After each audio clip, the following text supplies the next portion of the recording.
आश्विन मास के शुक्ल पक्ष की शरद पूर्णिमा तिथि का प्रारंभ 28 अक्टूबर 2023 शनिवार की सुबह 4:18 से हो जाएगा, जो कि 28 और 29 अक्टूबर की मध्य रात्रि 1:54 पर पूर्णिमा तिथि समाप्त हो जाएगी। इस बार शरद पूर्णिमा पर चंद्र ग्रहण का संयोग बन रहा है और यह संयोग लगभग 30 साल के बाद निर्मित हो रहा है। चंद्र ग्रहण रात को 1:05 से शुरू होकर के रात्रि 2:23 तक रहेगा तथा इस चंद्र ग्रहण का सूतक काल 28 अक्टूबर 2023 शनिवार को दिन में 4:05 से आरंभ हो जाएगा। सूतक काल के दौरान किसी भी प्रकार का पूजन अर्चन या अनुष्ठान आपको नहीं करना चाहिए और मध्य रात्रि जब चंद्र ग्रहण लगे उस समय कई प्रकार की सावधानियां आपको रखनी चाहिए। भक्तजनों, माताओं, बहनों, सादर जय श्री कृष्ण। सबसे पहले आपको और आपके पूरे परिवार को शरद पूर्णिमा की बहुत बहुत शुभकामनाएं और बधाइयां। माता लक्ष्मी जी का भरपूर आशीर्वाद आप सभी के जीवन पर सदैव बना रहे। आप सभी सुखी रहें, स्वस्थ रहें, व्यस्त रहें और मस्त रहें। निरंतर उन्नति तथा प्रगति को प्राप्त करते रहें। आज हम आप सभी को बताने जा रहे हैं कि इस बार शरद पूर्णिमा के महापर्व पर चंद्र ग्रहण लगने जा रहा है। तो चंद्र ग्रहण का समय कब से कब तक रहेगा तथा व्रत की पूर्णिमा कब रहेगी, कार्तिक स्नान आपको कब से प्रारंभ करना चाहिए, शरद पूर्णिमा का पूजन अर्चन, सत्यनारायण की कथा ग्रहण के दौरान कब करनी चाहिए और कब नहीं करनी चाहिए।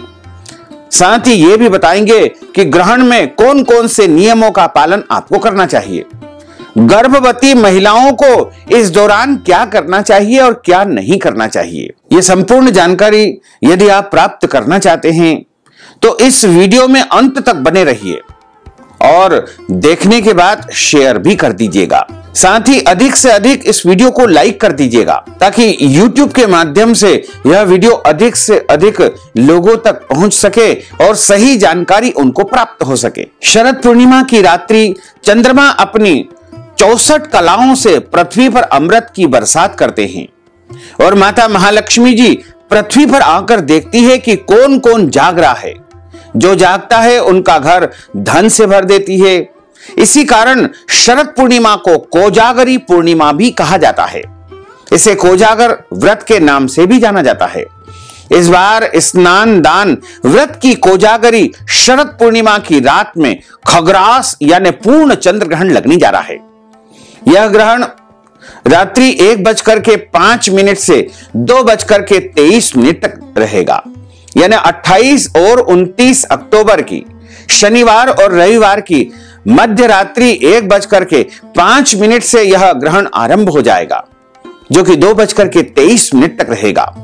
इस चंद्र ग्रहण की कुल अवधि 1 घंटा 18 मिनट रहेगी तथा इस ग्रहण का सूतक काल ग्रहण शुरू होने के 9 घंटे पहले यानी 28 अक्टूबर 2023 शनिवार को दिन में दोपहर के बाद 4:05 से सूतक लग जाएगा। इस दिन सूतक लगने से पहले यदि संभव हो तो खीर बना करके आपको रख लेना चाहिए और उसमें कुशा या तुलसी जी के पत्ते डाल करके ठाकुर जी के मंदिर में देव स्थान में ढक करके उसको रख देना चाहिए, क्योंकि ग्रहण के दौरान कोई भी वस्तु खुली नहीं रखना चाहिए। ग्रहण के दौरान चंद्रमा से अमृत नहीं बल्कि विष की बरसात होती है। इसलिए कहा गया है कि चंद्रमा की रोशनी में इस दौरान किसी को भी जाना नहीं चाहिए और खाने पीने की वस्तु खुली नहीं रखना चाहिए।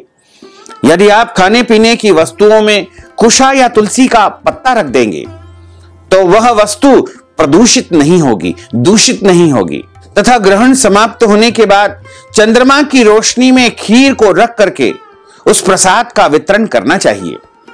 शरद पूर्णिमा को होने वाला चंद्र ग्रहण भारत समेत दुनिया के अधिकांश देशों में दिखाई देगा।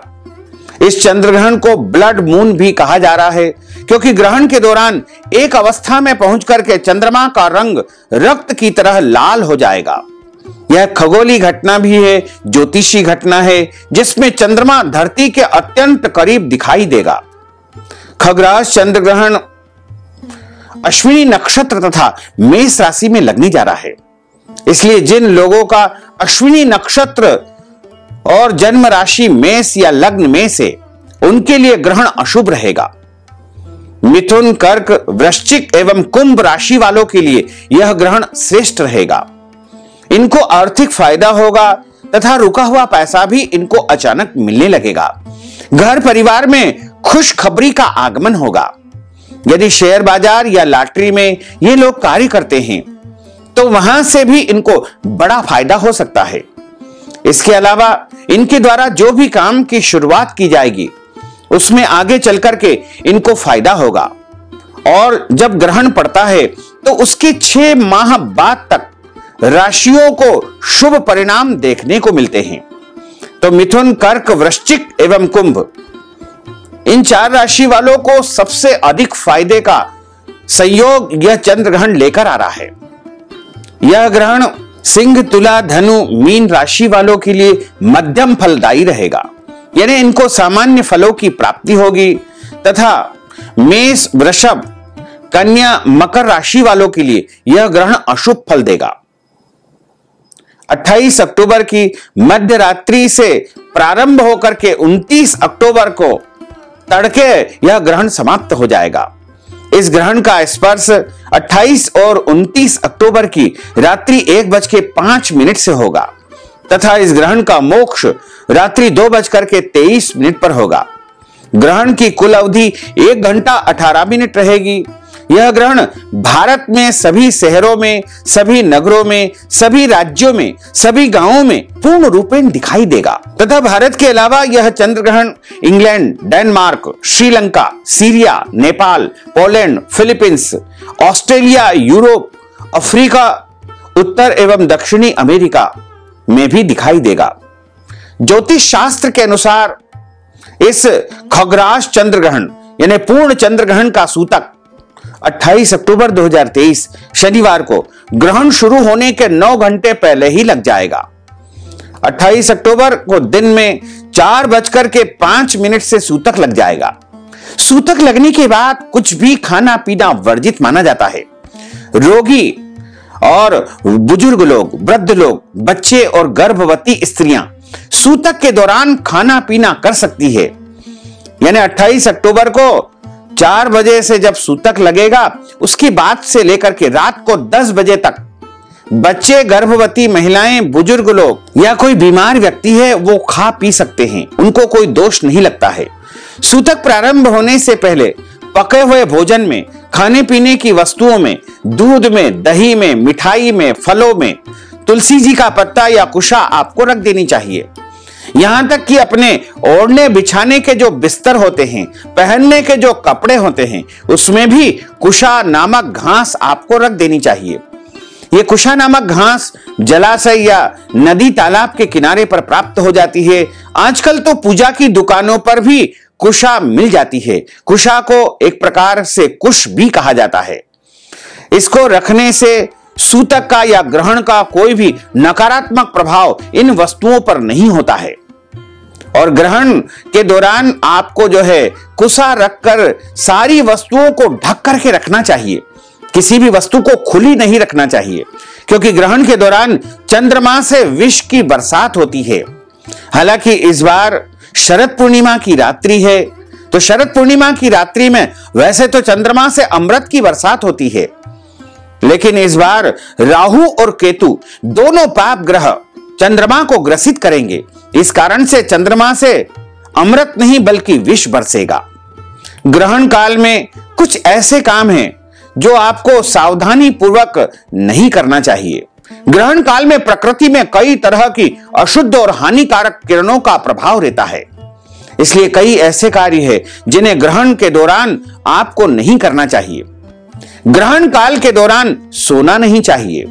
वृद्ध यानी बुजुर्ग व्यक्ति, रोगी, बच्चे और गर्भवती स्त्रियां जरूरत के अनुसार सो सकती है। इनके लिए कोई दोष नहीं रहेगा, क्योंकि बुजुर्ग व्यक्ति पूरी रात जाग नहीं पाते हैं, उनको आराम करना बहुत आवश्यक होता है।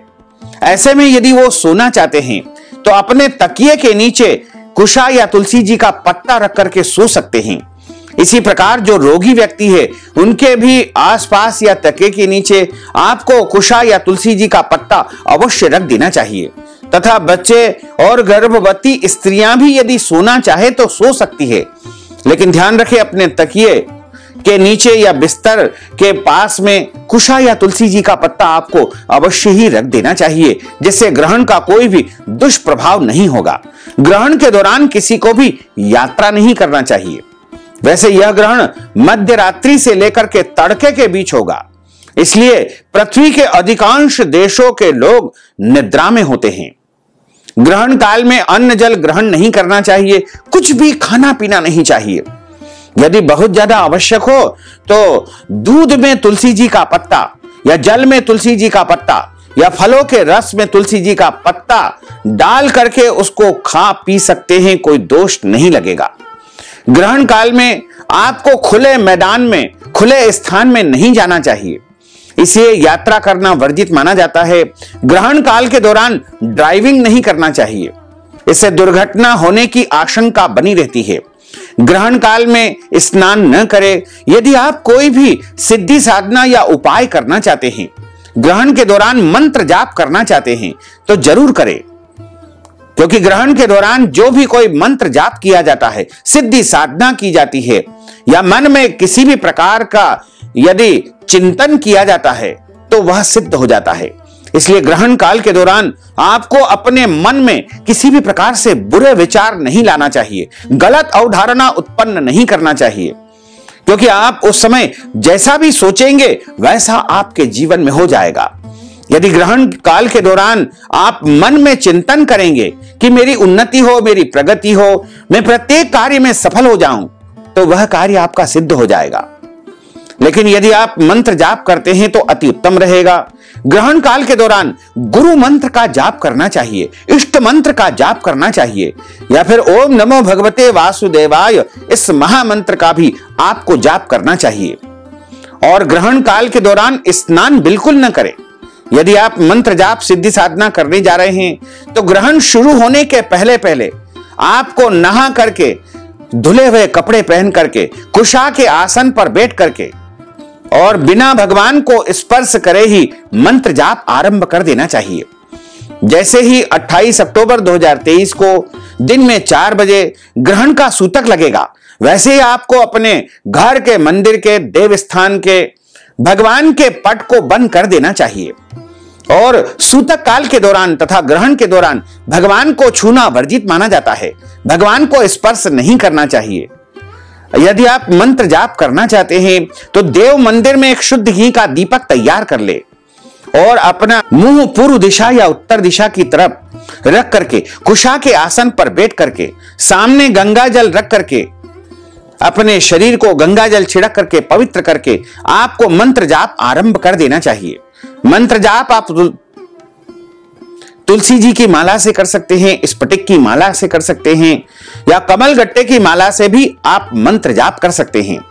साथ ही एक सरल उपाय है, यदि इसको आपने ग्रहण काल के दौरान कर लिया तो आपके घर में धन दौलत रुपये पैसों की कभी भी कमी नहीं आएगी।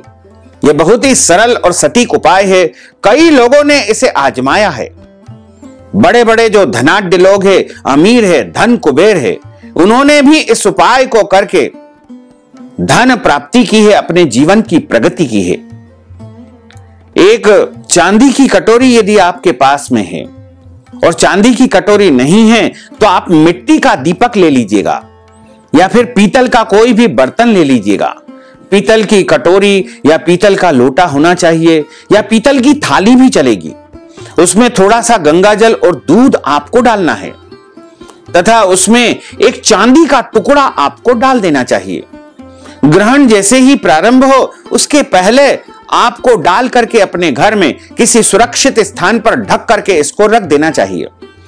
और ग्रहण समाप्ति के बाद उस चांदी के टुकड़े को शुद्ध जल से, गंगा जल से अच्छी प्रकार से धो करके आपको अपनी तिजोरी में, लॉकर में, धन रखने के स्थान पर या जहां आपका व्यापार होता है वहां पर आपको रख देना चाहिए।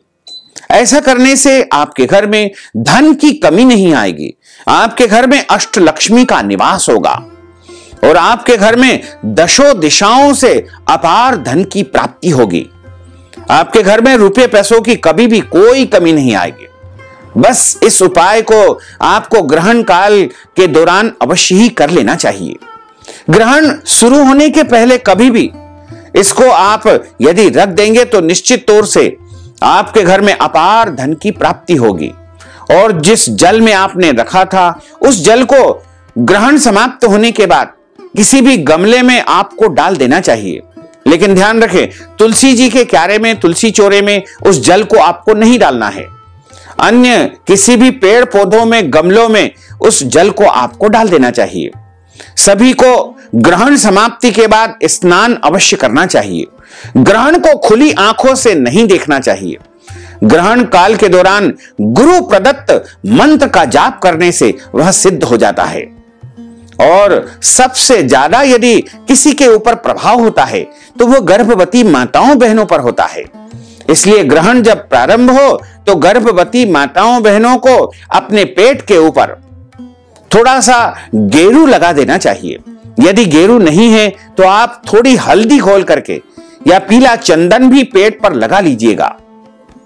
यदि संभव हो तो अपने पास में एक नारियल रख ले और अगले दिन सुबह इस नारियल को जल में प्रवाहित कर दे। ऐसा करने से आपके गर्भ में जो बच्चा पल रहा है उसके ऊपर किसी भी प्रकार का दुष्प्रभाव नहीं होगा, क्योंकि ग्रहण का सबसे ज्यादा यदि प्रभाव होता है तो वो गर्भवती स्त्रियों पर होता है। ग्रहण काल के दौरान गर्भवती स्त्रियां घर से बाहर न निकले। बाहर निकलना बहुत जरूरी हो, आवश्यक हो तो गर्भ पर चंदन और तुलसी जी के पत्ते का लेप कर ले। इससे ग्रहण का बुरा प्रभाव नहीं होगा। गर्भस्थ शिशु के ऊपर दुष्प्रभाव नहीं होगा। ग्रहण काल के दौरान यदि खाना पीना बहुत आवश्यक हो तो सिर्फ उन्हीं वस्तुओं का उपयोग खान पान के रूप में करें जिनमें सूतक लगने से पहले आपने तुलसी जी का पत्ता या कुशा डाल दी हो। गर्भवती स्त्रियां ग्रहण के दौरान धारदार वस्तुएं जैसे चाकू, छुरी, हंसिया, कैंची, ब्लेड, सुई धागा, इनका बिल्कुल भी उपयोग न करें। यदि आप धारदार वस्तुओं का उपयोग ग्रहण काल के दौरान करेंगे तो ऐसे में आपके पेट में, आपके उदर में जो बच्चा पल रहा है उसके अंग कटे फटे हो सकते हैं या उसको नुकसान हो सकता है। सुई से सिलाई नहीं करना है, चाकू से सब्जी नहीं काटना है और कैंची से कपड़े नहीं काटना है। यानी कोई भी धारदार वस्तुओं का उपयोग आपको ग्रहण काल के दौरान बिल्कुल नहीं करना चाहिए। ग्रहण काल के दौरान गर्भवती माताएं बहनें अधिक से अधिक भगवान के नाम का स्मरण करें। यदि आप प्रभु के नाम का स्मरण करेंगे तो आपको किसी भी प्रकार से ग्रहण का नकारात्मक प्रभाव नहीं होगा और आपका बच्चा सुरक्षित रहेगा। साथ ही ग्रहण से आपको डरने की, घबराने की, भयभीत होने की बिल्कुल भी आवश्यकता नहीं है। यदि आपको भूख लगती है तो तुलसी जी का पत्ता जिस वस्तुओं में डला हुआ है उसको खा सकते हैं। यदि आपको प्यास लगती है तो जिस वस्तु में, जिस जल में, जिस फल के रस में तुलसी जी का पत्ता आपने पहले से डाल दिया है, यानी सूतक आरंभ होने के पहले तुलसी जी का पत्ता डाल दिया है, उसको आप पी सकते हैं, कोई दोष नहीं लगेगा। जिस बिस्तर पर आप सोना चाहते हैं उस पर यदि आपने कुशा या तुलसी जी का पत्ता डाल दिया है तो उस बिस्तर पर भी आप सो सकते हैं। इससे आपको घबराने की, भयभीत होने की बिल्कुल भी आवश्यकता नहीं है। ग्रहण का सूतक जैसे ही लगता है वैसे ही आपको अपना समस्त कार्य बंद करके केवल प्रभु का स्मरण करना चाहिए। चंद्रमा से प्रभावित होने वाली राशियां इससे प्रभावित होगी और ग्रहण के बाद दान पुण्य अवश्य करना चाहिए। ग्रहण का सूतक काल 28 अक्टूबर को 4:05 दिन से लग जाएगा तो सभी मंदिरों में दर्शन बंद हो जाएंगे। इसके अलावा शरद पूर्णिमा होने के कारण खीर का प्रसाद भी सूतक काल के दौरान नहीं बनाना है, क्योंकि चंद्रमा उस समय ग्रहण से ग्रसित होंगे और चंद्रमा से इस रात्रि में अमृत नहीं बल्कि विष बरसेगा। इसलिए इसकी रोशनी में खीर नहीं रखी जाएगी। ग्रहण पश्चिमी प्रशांत महासागर ऑस्ट्रेलिया, एशिया, यूरोप, अफ्रीका, पूर्वी दक्षिणी अमेरिका, उत्तर पूर्वी उत्तरी अमेरिका, अटलांटिक महासागर, हिंद महासागर और दक्षिण प्रशांत महासागर में विशेष रूप से दिखाई देगा। भारत में यह चंद्रग्रहण सभी शहरों में दिखाई देगा और विशेष करके दिल्ली, गुवाहाटी, दयपुर, उज्जैन, बड़ोदरा, भोपाल, वाराणसी, प्रयागराज, चेन्नई, हरिद्वार, द्वारका, मथुरा, हिसार, बरेली, कानपुर, आगरा, रेवाड़ी, अजमेर, अहमदाबाद, सूरत, अमृतसर, बेंगलुरु, भुवनेश्वर, चंडीगढ़, देहरादून, लुधियाना, जयपुर, जम्मू, कोल्हापुर, कोलकाता और लखनऊ, मदुरै, मुंबई, नागपुर, पटना, रायपुर, राजकोट, रांची, शिमला, सिलचर समेत भारत के कई शहरों में यह चंद्रग्रहण दिखाई देगा। पूर्ण चंद्रग्रहण आधी रात के आसपास भारत के सभी स्थानों पर दिखने लगेगा। खगोल शास्त्र के अनुसार चंद्रग्रहण पूर्णिमा की रात्रि में होता है। ज्योतिष शास्त्र के अनुसार यदि माना जाए तो राहु और केतु जब चंद्रमा को ग्रसित करते हैं तब चंद्र ग्रहण होता है, क्योंकि जब सभी देवताओं और दानवों ने मिलकर के समुद्र मंथन किया था और समुद्र मंथन से 14 रत्नों की उत्पत्ति हुई थी, उसमें से अमृत का कलश लेकर के भगवान धन्वंतरी जब प्रकट हुए थे तो देवताओं और दानवों के बीच में विवाद हो गया और इस विवाद को सुलझाने के लिए भगवान श्री हरि विष्णु ने मोहिनी का रूप धारण किया तथा एक पंक्ति में उन्होंने देवताओं को बिठा दिया और दूसरी पंक्ति में दानवों को बिठा दिया और उनके ऊपर अपनी मोहिनी विद्या चला दी। तो सारे देवता और दानव प्रभु की माया से मोहित हो गए थे। तब देवताओं की पंक्ति में राहु नामक दैत्य आकर के बैठ गया। जब भगवान मोहिनी स्वरूप श्री हरि विष्णु अमृत का वितरण कर रहे थे तो राहु नामक दैत्य ने देवताओं की पंक्ति में बैठ करके छल कपट से अमृत पी लिया और वह अमर हो गया। सूर्य तथा चंद्रमा ने भगवान नारायण से उसकी शिकायत कर दी कि हे प्रभु, यह राहु छलिया दैत्य देवताओं की पंक्ति में बैठ करके अमृत का पान कर लिया है। तब भगवान नारायण कुपित हो गए, क्रोधित हो गए और उन्होंने अपने सुदर्शन चक्र से राहु नामक दैत्य के 2 टुकड़े कर दिए। उसका धड़ अलग गिरा तथा उसका मस्तक अलग गिरा। 2 टुकड़े हो गए। हालांकि उसने अमृत का पान कर लिया है, अब वह अमर हो चुका है। तो ऐसे में प्रभु ने उसको वरदान दिया कि अब से तुम राहु और केतु नामक 2 ग्रह स्थापित हो जाओगे। उसके पहले 7 ग्रह थे और जैसे ही राहु और केतु बने तब से 9 ग्रह का नाम हम लेते हैं, उन्हें पुकारते हैं और भगवान ने उसको नवग्रहों के रूप में स्थापित कर दिया। तथा सूर्य और चंद्रमा ने जब राहु की शिकायत कर दी थी तो इससे कुपित होकर के समय समय पर अमावस्या के दिन सूर्य ग्रहण के रूप में सूर्य को राहु और केतु ग्रसित करते हैं। वहीं पूर्णिमा के दिन चंद्रमा को राहु और केतु ग्रसित करते हैं। इसी अवस्था को ग्रहण की अवस्था माना जाता है। इस दौरान चंद्रमा बहुत ही अधिक कष्टमय स्थिति में रहते हैं। सारे देवी देवता कष्टमय स्थिति में रहते हैं। तो जब हम ग्रहण के दौरान प्रभु का स्मरण करते हैं, भगवान का नाम उच्चारण करते हैं, भगवत भजन करते हैं, मंत्र जाप करते हैं, सिद्धि साधना करते हैं, उपाय करते हैं, तो प्रभु को प्रसन्नता मिलती है और वो हमें मनचाहा फल अवश्य ही प्रदान कर देते हैं। वैसे यदि हम खगोल शास्त्र वैज्ञानिकों की बात की जाए तो पृथ्वी चंद्रमा और सूर्य के ठीक बीच में स्थित होती है। तो पृथ्वी की छाया चंद्रमा की सतह पर पड़ती है, जिससे चंद्रमा की सतह धुंधली हो जाती है और कभी कभी कुछ घंटों के दौरान चंद्रमा की सतह एकदम लाल हो जाती है। प्रत्येक चंद्रग्रहण पृथ्वी के आधे भाग से दिखाई देता है। चंद्रग्रहण के समय चंद्रमा का जो रंग होता है वह पूरी तरह से धुंधला हो जाता है और इस अवस्था को ही ग्रहण काल माना जाता है। तो ग्रहण काल के दौरान सभी मनुष्यों को बहुत सावधानी रखने की आवश्यकता होती है, क्योंकि यद ब्रह्मांडे तत्पिंडे यानी ब्रह्मांड में होने वाली प्रत्येक घटना का असर पिंड यानी शरीर के ऊपर अवश्य ही होता है। साथ ही इस बार शरद पूर्णिमा को चंद्र ग्रहण है।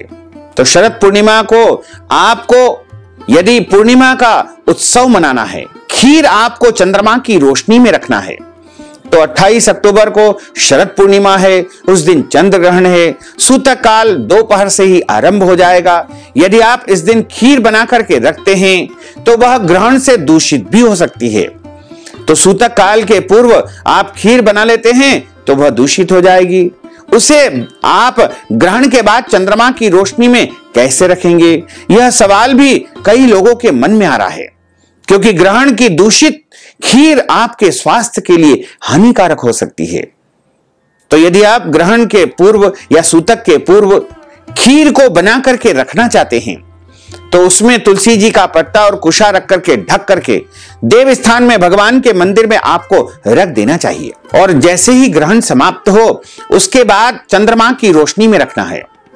और दूसरा एक और तरीका है, क्योंकि ग्रहण तो रात में लगेगा लेकिन पूर्णिमा का आरंभ 28 अक्टूबर की सुबह 4:18 से लग जाएगा, यानी पूर्णिमा तिथि सुबह ही लग जाएगी। तो आप 27 अक्टूबर शुक्रवार की रात में खीर बना ले। फिर जब 28 अक्टूबर को सुबह शरद पूर्णिमा तिथि प्रारंभ हो जाए, यानी 28 अक्टूबर की सुबह 4:18 पर जैसे ही पूर्णिमा तिथि आरंभ हो जाए, उस समय उस खीर को चंद्रमा की रोशनी में आपको रख देना चाहिए।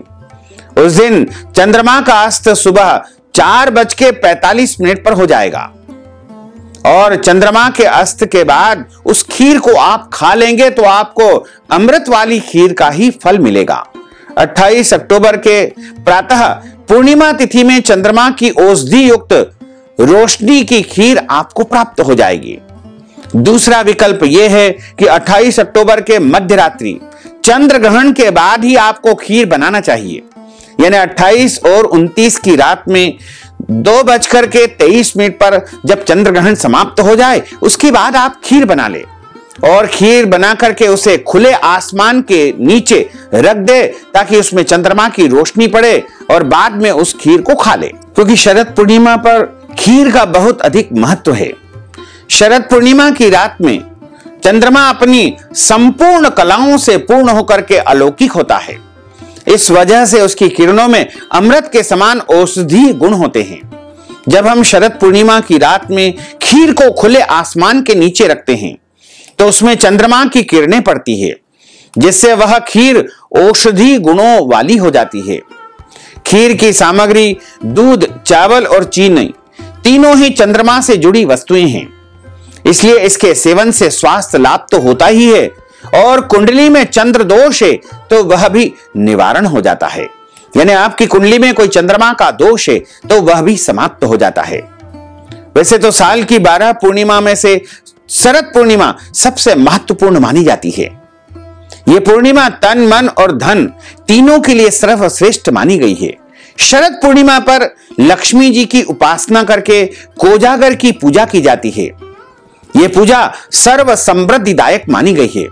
इस बार 28 अक्टूबर को दिन में 4:05 पर सूतक लग जाएगा, इसलिए यदि आप अपने घर में पूर्णिमा पर सत्यनारायण की कथा करवाना चाहते हैं तो आपको सूतक लगने के पहले 28 अक्टूबर को दिन में सत्यनारायण भगवान की कथा एवं पूजा कर लेनी चाहिए और कोजागर की पूजा भी कर लेनी चाहिए।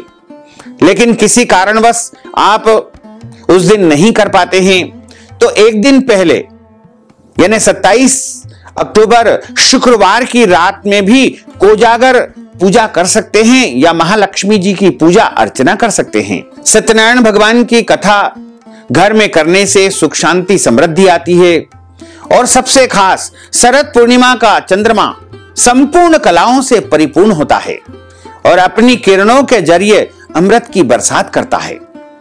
इस बार शरद पूर्णिमा, व्रत की पूर्णिमा, कोजागरी पूर्णिमा 28 अक्टूबर 2023 को है और इस दिन 6 महासंयोग निर्मित हो रहे हैं। स्नान दान 28 अक्टूबर को सुबह 4:47 से लेकर के सुबह 5:39 तक रहेगा। चूंकि शरद पूर्णिमा से ही कार्तिक स्नान आरंभ हो जाएगा, जो कि कार्तिक पूर्णिमा तक लगातार चलेगा और कार्तिक स्नान ब्रह्म मुहूर्त में ही आरंभ किया जाता है। तो यदि आप कार्तिक स्नान करना चाहते हैं तो आप 28 अक्टूबर को सुबह ब्रह्म मुहूर्त में 4 बजे से लेकर के 6 बजे तक स्नान कर लें और दीप दान कर लें। सत्यनारायण भगवान की कथा एवं पूजा आप करना चाहते हैं तो 28 अक्टूबर को सुबह 7:54 से लेकर के सुबह 10 बजे तक सत्यनारायण पूजा का विशेष मुहूर्त है। वैसे आप चाहें तो सूतक लगने के पहले पहले भी सभी पूर्णिमा से संबंधित पूजन पाठ संपन्न कर लें तो बहुत सुंदर रहेगा। इस दिन चंद्रोदय का जो समय है वो शाम को 5:20 रहेगा और लक्ष्मी पूजा का विशेष समय रहेगा, क्योंकि शरद पूर्णिमा पर लक्ष्मी पूजा की जाती है और लक्ष्मी पूजा रात के समय ही की जाती है। अब ऐसे में ग्रहण का सूतक तो दिन में 28 अक्टूबर को 4:05 पर लग जाएगा, जो कि ग्रहण समाप्ति यानी रात को 2:23 पर ग्रहण का सूतक समाप्त होगा। ऐसे में शरद पूर्णिमा की जो लक्ष्मी पूजा है वो आपको ग्रहण समाप्ति के बाद ही करना चाहिए, यानी 28-29 अक्टूबर की रात में 2:23 पर जब चंद्र ग्रहण समाप्त हो जाए उसके बाद आप लक्ष्मी पूजा करें। और यदि आप दिन में करना चाहते हैं तो आप 28 अक्टूबर को जब सूतक प्रारंभ हो 4:05 उसके पहले पहले लक्ष्मी जी का पूजन अर्चन कर लेंगे तो अति उत्तम रहेगा। शरद पूर्णिमा के दिन बुधादित्य योग निर्मित हो रहा है, त्रिग्रही योग बन रहा है, गज केसरी योग बन रहा है, शश योग और रवि योग भी निर्मित हो रहा है। साथ ही इस दिन सिद्धि योग भी बन रहा है। ये 6 प्रकार के शुभ योग में मां लक्ष्मी का आगमन पृथ्वी पर होगा। ऐसे में व्रती को पूजा का विशेष लाभ मिलेगा। रवि योग का आरंभ 28 अक्टूबर को सुबह 6:30 से 7:31 तक रहेगा और सिद्धि योग 28 अक्टूबर की रात में 10:52 से लेकर के 29 अक्टूबर की रात में 8:01 पर होगा। शरद पूर्णिमा आरोग्य, धन, सुख प्राप्ति के लिए सबसे विशेष पूर्णिमा मानी जाती है। शरद पूर्णिमा की रात में मां लक्ष्मी का पृथ्वी पर आगमन होने से भक्तों के धन धान्य से भरपूर रहने का आशीर्वाद मिलता है। वहीं इस दिन चंद्रमा की किरणें अमृत की बरसात करती है, जो स्वास्थ्य के लिए औषधि का काम करती है। यही वजह है कि शरद पूर्णिमा की रात चांद की रोशनी में खीर रखी जाती है और फिर इसका सेवन किया जाता है। ये खीर अमृत के समान हो जाती है। मानसिक शांति के लिए इस दिन चंद्रमा की पूजा अचूक मानी गई है। इस रात्रि में भगवान श्री कृष्ण ने गोपियों संग महारास रचाया था, जिसे देखने के लिए मनुष्य क्या देवी देवता भी विवश हो गए थे। शरद पूर्णिमा के दिन प्रभु ने महारास किया था। शरद पूर्णिमा पर मां लक्ष्मी समुद्र मंथन से उत्पन्न हुई थी। देवी लक्ष्मी इस रात्रि पृथ्वी पर विचरण करने आती है। शरद पूर्णिमा पर निशिता काल में देवी को खीर का भोग लगाने से आर्थिक सुख में वृद्धि होती है। लेकिन इस बार शरद पूर्णिमा की रात चंद्र ग्रहण लग रहा है। ऐसे में ग्रहण के बाद यानी 29 अक्टूबर की रात को 2:23 के बाद ही आपको लक्ष्मी पूजा अर्चना करनी चाहिए। शरद पूर्णिमा पर मां लक्ष्मी को 5 पान के पत्ते उनके चरणों में अर्पण करें और अगले दिन इन पान के पत्तों को आप सुखा करके एक लाल कपड़े में बांध करके तिजोरी में रख दें। इससे आपकी तिजोरी हमेशा भरी पूरी रहेगी, धन का आगमन बढ़ता ही जाएगा। ज्योतिष शास्त्र में ऐसा बताया गया है कि राहु और केतु दोनों पाप ग्रह है और दोनों मायावी ग्रह है और दोनों ही चंद्रमा को ग्रसित करने जा रहे हैं। ऐसे में राहु केतु का राशि परिवर्तन भी होने जा रहा है। राहु केतु के अशुभ प्रभावों से हर कोई भयभीत रहता है, लेकिन ऐसा नहीं है कि राहु केतु सिर्फ अशुभ फल देते हैं। राहु केतु शुभ फल भी प्रदान करते हैं। राहु केतु के शुभ होने पर व्यक्ति का सोया हुआ भाग्य बदल जाता है। राहु केतु धीमी चाल चलते हैं और 1.5 साल में एक बार राशि परिवर्तित करते हैं। राहु केतु हमेशा वक्री चाल चलते हैं। इस बार राहु केतु चंद्र ग्रहण के ठीक 2 दिन बाद में यानी 30 अक्टूबर को अपनी राशि परिवर्तित करने जा रहे हैं। इस कारण से राहु केतु कुछ राशियों पर विशेष रूप से खुश होने जा रहे हैं। इस दिन राहु मीन राशि में प्रवेश करेंगे और केतु कन्या राशि में प्रवेश कर जाएंगे। राहु केतु की चाल बदलते ही कुछ राशि वालों के अच्छे दिनों की शुरुआत हो जाएगी। राहु केतु की चाल बदलने से इन राशियों को जबरदस्त फायदा होगा। हालांकि ग्रहण का जो विपरीत प्रभाव है वह भी आप समझिए कि राहु केतु के कारण समाप्त हो जाएगा। और उनमें सबसे पहली राशि है मेष राशि। मेष राशि वालों के ऊपर राहु केतु ग्रहण के तुरंत बाद यानी 2 दिन बाद बहुत अधिक खुश होने वाले हैं, बहुत अधिक प्रसन्न होने वाले हैं। मेष राशि वालों को शुभ परिणाम प्राप्त होंगे, धन लाभ होगा, आध्यात्मिक और धार्मिक कार्यों में इनको हिस्सा लेने का अवसर मिलेगा। भूमि भवन वाहन का फायदा होगा, नौकरी और व्यापार में तरक्की मिलेगी, रुका हुआ पैसा मिलेगा, शेयर बाजार, लॉटरी या फिर अचानक धन की प्राप्ति होगी। वैवाहिक जीवन सुखमय रहेगा, नया वाहन या मकान खरीदने का योग बन रहा है, कार्यों में सफलता इनको प्राप्त होगी। इसके बाद अगली राशि जिसके ऊपर राहु केतु प्रसन्न होने वाले हैं यह है वृषभ राशि। वृषभ राशि वालों को धन लाभ होगा, जिससे आर्थिक पक्ष मजबूत होगा, किस्मत का पूरा साथ मिलेगा और जो काम आप कई दिनों से नहीं कर पा रहे हैं वह कार्य भी आपका पूर्ण हो जाएगा। इसके बाद अगली राशि है मिथुन राशि। मिथुन राशि वालों के लिए राहु केतु का जो समय है एक प्रकार से वरदान साबित होगा। वैवाहिक जीवन सुखमय रहेगा, परिवार के सदस्यों से सपोर्ट मिलेगा, सहयोग मिलेगा, खूब मान सम्मान मिलेगा, पद प्रतिष्ठा में वृद्धि का योग बन रहा है। मिथुन राशि के व्यक्तियों को नौकरी और व्यापार के लिए शुभ समय रहेगा और घर परिवार में नए सदस्य का आगमन हो सकता है। यदि आपने कहीं पर इन्वेस्ट किया है, पैसा लगाया है, तो आपको उससे फायदा होगा। आपके द्वारा किए गए कार्यों की सराहना होगी, आपको नौकरी में पदोन्नति मिलेगी और अच्छे अवसर प्राप्त होंगे। धार्मिक और आध्यात्मिक कार्यों में हिस्सा आप लेंगे। इस प्रकार इन राशियों के ऊपर राहु केतु सबसे जल्दी और ज्यादा फल देने वाले साबित होंगे तथा राहु केतु इनके लिए खुश रहेंगे। तो भक्तजनों, माताओं, बहनों, हमने जो ज्ञानवर्धक जानकारी आपको प्रदान की है इसको आप अधिक से अधिक लोगों को शेयर करिएगा, लाइक करिएगा, कमेंट करिएगा और यदि अभी तक आपने सब्सक्राइब नहीं किया है तो अभी और इसी समय सब्सक्राइब कर लीजिए ताकि इसी प्रकार की ज्ञानवर्धक वीडियो आपको लगातार सबसे पहले प्राप्त हो सके। आपको और आपके पूरे परिवार को सादर जय श्री कृष्ण, सादर धन्यवाद।